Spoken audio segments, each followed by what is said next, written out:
Jadi orang yang sujudnya benar dengan ukuran-ukuran ini, salah satu kemuliaannya bukan hanya mengantarkan pada tingkat tertinggi ketika dia di surga. Tapi orang ini satu, di dunianya mendapat kemuliaan dari Allah, doa-doanya akan cepat dikabulkan bahkan langsung dari sujudnya. Nanti saya tunjukkan hadis-hadisnya. Cepat terkabul doa. Satu, keistimewaan sujud yang benar adalah cepat terkabul doa. Satu, pelan-pelan. Ini saya turunkan dalil-dalilnya. Dua, satu, cepat terkabul doa. Jadi kalau sujud antum benar, punya ukuran khususnya 3 hal tadi, senang dengan sunnah-sunnah Nabi, ya sikapnya baik terhadap sesama, kemudian tidak suka dengan hal-hal yang Allah dan Rasulnya larang. Jadi begitu antum kemudian berdoa khususnya dalam sujud, seketika bisa dikabulkan. Baik. Dua, akan nampak kenikmatan dan kesenangan dalam ibadah. Jadi orang yang sujudnya benar, itu akan berdampak nikmat dan senang dalam ibadahnya.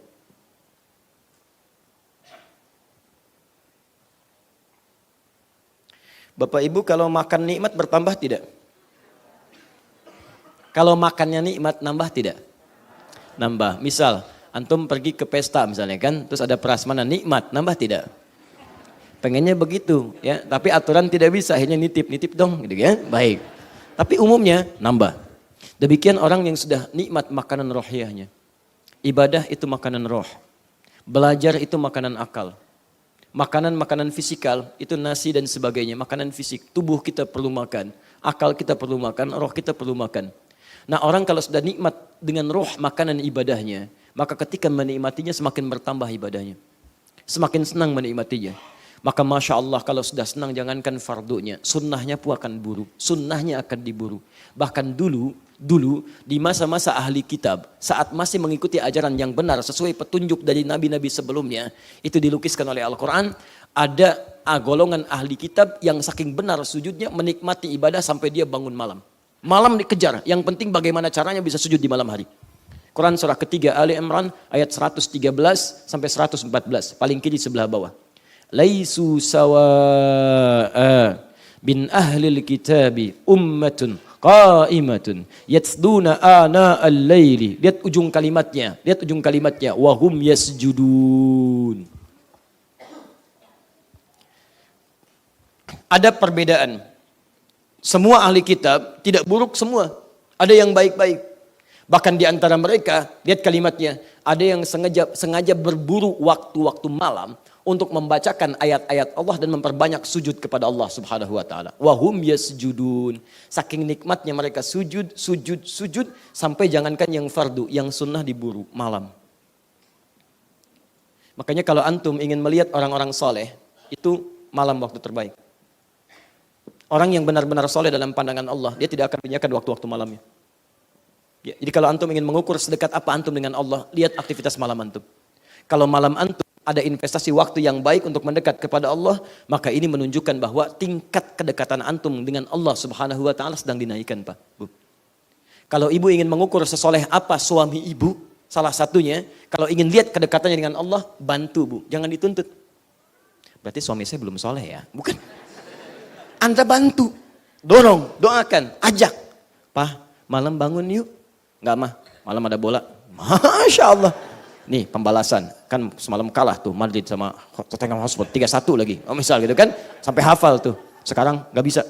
Masya Allah, nggak apa-apa. Papa nonton bola dulu, nanti pertengahan babak, kan ada babak kedua tuh. Ya daripada nggak ada apa-apa, 2 rakaat aja Pak. Pelan-pelan aja dulu Bu, pelan-pelan. Kalau ada orang keras, jangan dilawan dengan keras lagi. Pada akhirnya pecah.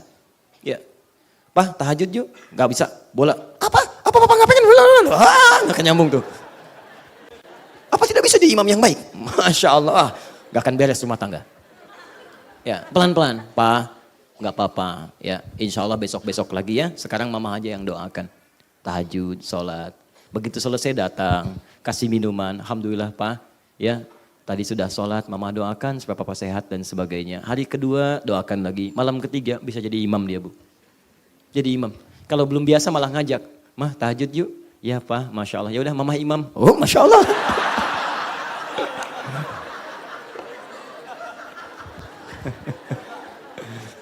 Berarti ibu punya masalah serius ya. Punya masalah serius. Satu.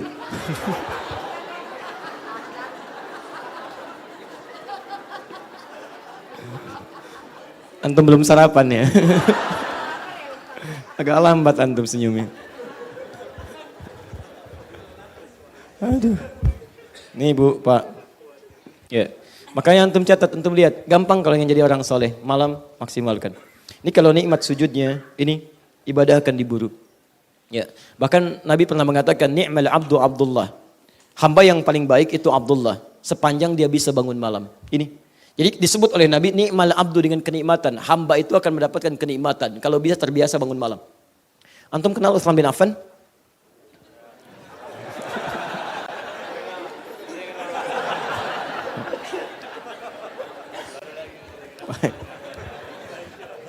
Sehat ya. Utsman bin Affan itu kaya luar biasa. Hartanya banyak, asetnya ada sampai sekarang. Tapi kenikmatan terbesarnya bukan saat omsetnya bertambah. Datang harta bukan. Tapi saat waktu malam tiba. Kata Imam An-Nawawi, ya saya sering ungkapkan kalimat ini, ada di kitab At-Tibyan fi Adab Hamalatil Quran, terbitan dari Kutub Al-Islamiyah, warna merah marun, paling kanan sebelah atas halaman 38. Paragraf pertama baris 1 sampai 2. Kata Imam An-Nawawi, kata beliau, Utsman itu sangat menikmati malamnya sampai tahajud, sampai khatam Al-Quran. Diburu. Jadi kalau seseorang sujudnya itu bagus, maka nikmat. Antum pernah dengar Sufyan ibn Uyainah?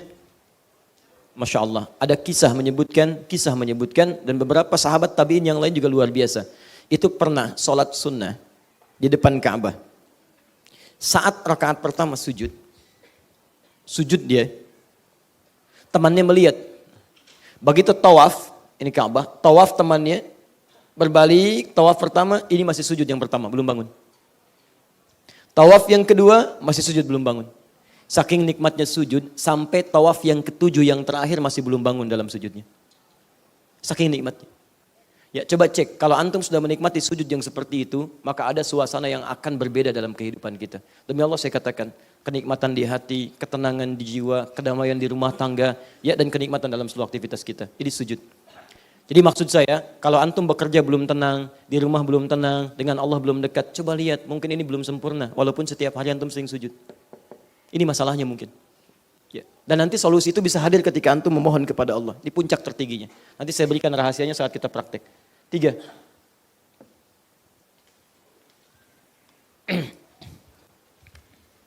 Sudah? Orang yang sujudnya benar, sesuai dengan petunjuk Al-Quran dan Sunnah, maka dia bisa mendapatkan kenikmatan puncak surga tertinggi bersama Nabi SAW. Seorang sahabat pernah bertanya pada Rasulullah SAW, "Ya Rasulullah, saya ini bukan Nabi, tapi saya begitu rindu dengan engkau. Di dunia ini saya berusaha untuk selalu berjumpa dengan engkau. Malam saya memikirkan engkau. Begitu malam saya menunggu supaya besok bisa berjumpa kembali." Karena beliau ditanya oleh Nabi, "Kenapa kamu kurus begini? Apa kurang makan?" Supaya khawatir ada kekuatan dalam dirinya berkurang. Kata sahabat ini, "Saya bukan kurang makan dan saya juga tidak selemah yang dibayangkan. Kalau diperintahkan jihad, saya jihad sekarang. Cuma fisik saya menjadi begini karena terlampau rindu dengan engkau. Kalau siang saya menunggu berjumpa dengan engkau. Kalau malam saya tidak bersabar untuk berjumpa dengan engkau. Tapi yang paling membuat saya terfikir luar biasa, sampai saya sulit menyentuh makanan, bukan karena enggak kuatnya. Ya, mohon maaf, lihat kalimatnya. Sampai sekarang saya berpikir, saya ini bukan seorang nabi. Saya khawatir kalau saya meninggal, saya tidak berjumpa lagi dengan engkau saat di akhirat nanti. Engkau seorang nabi, engkau seorang rasul. Surgamu tingkat yang paling tinggi. Sementara saya bukan nabi, bukan rasul, saya hanya orang biasa. Sekalipun Allah perkenankan saya masuk ke dalam surga, saya tidak tahu apakah akan berjumpa dengan engkau." Anda bisa bayangkan, seorang yang pernah melihat dan hidup dengan Nabi, begitu rindunya berjumpa dengan Nabi saat berpisah sementara waktu. Maka bagaimana dengan kita yang tidak pernah menatap dalam kesehariannya? Peluang kita hanya bisa berjumpa Nabi di akhirat nanti. Maka apa jawab Nabi kepada orang yang dimaksudkan tadi? Masya Allah, turun ayat Quran di sini dan turun keluar kalimat Nabi SAW. Ayat Quran yang turun adalah Quran surah keempat An-Nisa ayat 69. Perhatikan ayatnya. Wa may yuti'illaha war rasula faulaika ma'al ladzina an'ama Allahu 'alaihim minan nabiyyin was-siddiqin wasyuhada'i was-salihin wa hasuna ulaika rafiqa. Ada ayatnya? Tayyib, lihat wa may yuti'illaha war rasula. Siapa yang mau menaati Allah dan Rasulnya, faulaika ma'al ladzina an'ama Allahu 'alaihim, maka orang-orang itu akan disatukan oleh Allah, diberi nikmat, dikumpulkan di surga bersama orang-orang yang telah diberikan, ditetapkan nikmat oleh Allah kepada mereka. Siapa mereka itu? Minan nabiyyina, dari semua nabi. Ada anbiya, ada nabiyyin, itu beda. Kalau anbiya, beberapa nabi. Makanya di surat Al-Anbiya tidak semua nabi dikisahkan, beberapa nabi saja. Tapi kalau nabiyyin, semua nabi. Jadi ada orang yang saking dimuliakannya oleh Allah, maaf, ditempatkan di surga bersama dengan semua nabi. Pak, tetangganya siapa? Saya Ustadz Fulan, Masya Allah. Bapak siapa? Syekh Fulan. Bapak siapa? Kiai Fulan. Kalau Anda siapa? Depan saya, Nabi Ibrahim. Belakang, Nabi Musa. Kiri, Nabi Isa alaihissalam. Kanan, Nabi Muhammad sallallahu alaihi wasallam. Nabiyin. Was-siddiqin, orang-orang jujur. Wasyuhada, para syuhada. Was-salihin, orang-orang saleh. Ditempatkan mereka di situ. Wa hasuna ulaika rafiqa. Dan itulah teman-teman terbaik yang mengiringi Anda di surga. Kata Quran, ada teman-teman terbaik di surga. Siapa teman yang lebih baik dibandingkan Rasulullah SAW? Tidak ada. Dzalikal fadlu. Nah ini, dzalikal fadlu. Itulah keutamaan terbaik. Fadlu. Ini. Lihat teman-teman sekalian. Mendapatkan tempat tinggal di surga bersama orang terbaik, khususnya Rasulullah SAW dan para nabi lainnya, disebut oleh Allah, ini teman terbaik dan ini keutamaan yang paling mulia. Surga yang paling utama. Nah ketika turun ayat ini, apa yang Nabi sampaikan pada orang tadi? Lihat kalimatnya. Alaika bi kathratis sujud. Alaika bi kathratis sujud. Maka kamu perbanyak sujud, perbanyak sujud, perbanyak sujud. Yang diminta oleh Nabi, sujud.